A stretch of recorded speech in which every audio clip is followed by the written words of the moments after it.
came here right out of college, majored in law enforcement. My career goal since I was a 10-year-old was to become a police officer. Lived in this community, grew up here, went to high school here, so it was a natural progression for me to want to work here as well. And best decision I ever made. When I originally moved up here to Oregon, I knew I wanted to get into law enforcement after I got out of the Marine Corps. And I wasn't as successful searching for employment in California, so I moved up here to Oregon. And one of the first places I came was the Independence Police Department, and I met my old mentor, Sergeant Janet Davidson. She was a great officer. Anyways, I happened to run into her, and she said, "Well, we're hiring for the reserve program, so get your application in," and I did. Not too long after that, Rick called me up, Rick Igo, and said, "Hey, we're hiring, and we have your application. Are you interested?" So I went through the process there, and I was hired as a reserve. When I was being recruited for the job, I wasn't even sure I wanted it because the three chiefs prior were no longer in law enforcement. And so I thought, I don't know if I want to. A lot of my friends said maybe choose a different place, but it was just a great challenge. And the city manager at the time told me, you know what, if it's easy, then you won't really be much of a reward for you. But if it's really hard and you succeed, then that's a great reward and people remember. And I thought, okay, you hooked me. So yeah, it was really good.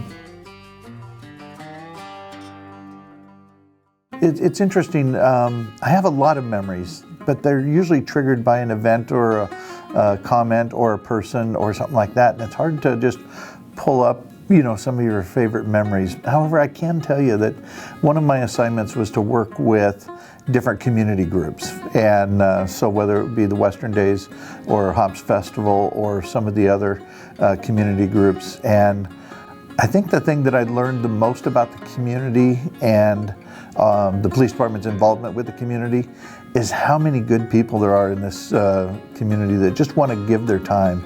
They're willing to invest hundreds of hours to help somebody so that on that one day, that one event, they have a great time.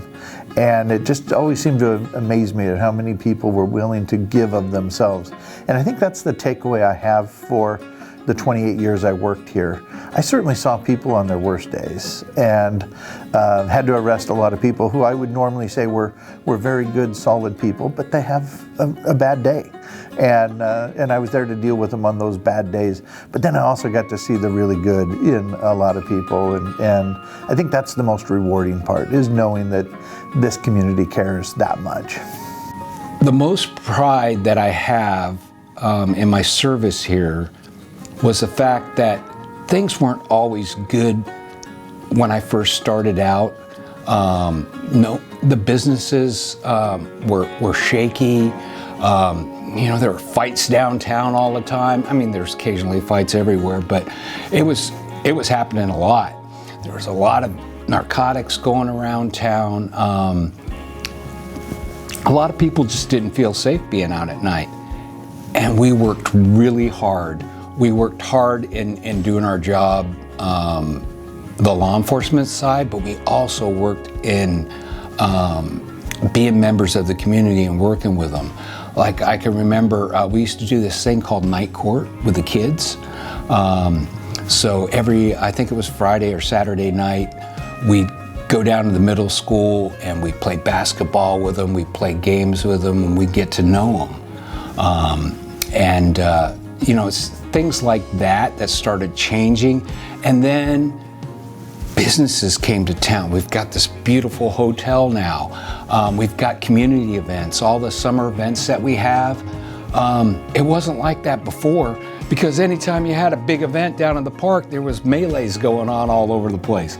And it's not like that anymore. I mean, you have your problems and things like that, but I think that this great experiment that we had in the leadership of Vern Wells and now Bob Mason, it's just melded with the community, and everybody feels that we're a part of the community and they're part of us. So maybe that was a little magic that was happening, or that's still happening in Independence. 27 years later, I retired, and things went really well during that whole time. I mean, obviously there were hard times, but we had a great group of guys that were working here, and gals too. And everybody had the same idea, the same mission. They wanted to make our department as professional as possible and serve the community as best they could. The one thing that kind of stands out to me, and it's represented just a few blocks south of here, there's a big tree that's got 2 white crosses nailed to it. And I was there the night that those 2 people got shot. And I drive by that tree, and I'm glad it's there. It's a beautiful tree. But then it's got these 2 crosses in there that are a constant reminder that even in this beautiful community, there's still evil. And there's still, some really extremely bad things that happen to people.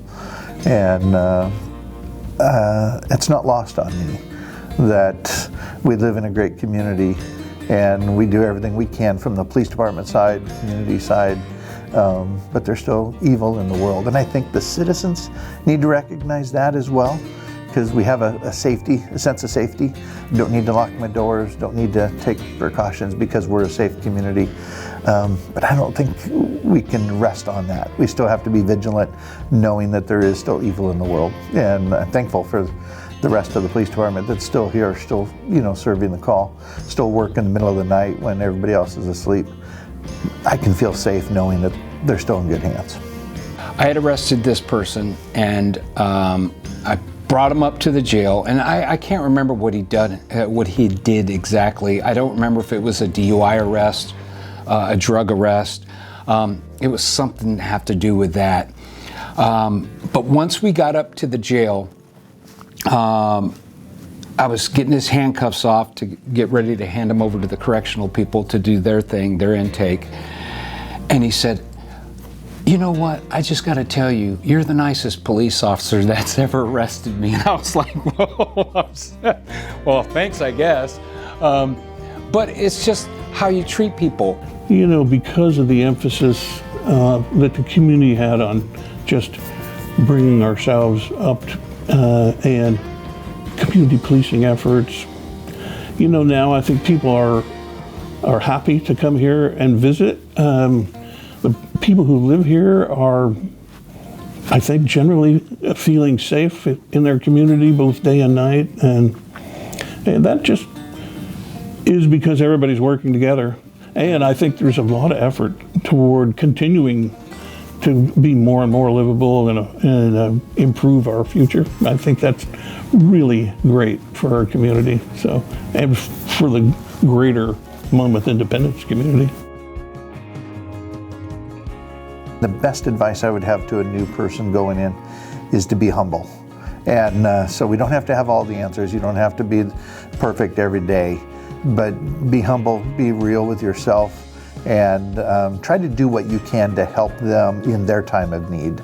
We're only as strong as the community allows us to be. As a police department,